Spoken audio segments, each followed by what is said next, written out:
પ્રથમ જ્યોતિર્લિંગ ગણાતા સોમનાથ મહાદેવ મંદિરમાં આજથી 4 દિવસ માટે ભવ્ય સોમનાથ સ્વાભિમાન પર્વની ઉજવણી શરૂ થઈ। એક સમયે સોને મઢેલા સોમનાથ મંદિર પર ઈસવીસન 1026માં મહમૂદ ગઝનવીએ આક્રમણ કર્યું હતું, જેને 1000 વર્ષ પૂર્ણ થઈ રહ્યા છે। સોમનાથ મંદિર પર જે હુમલો થયો અને 1000 વર્ષ થયા, જેની રક્ષા કાજે ઘણા વીરોએ બલિદાન આપ્યા અને આજે પણ સોમનાથ મહાદેવ મંદિર એ આસ્થાનું અખૂટ ધામ છે।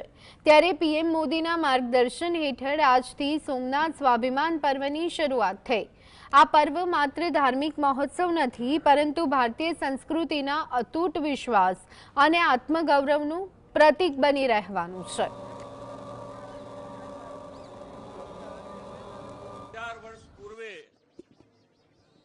सोमनाथ पर जे एटेको थया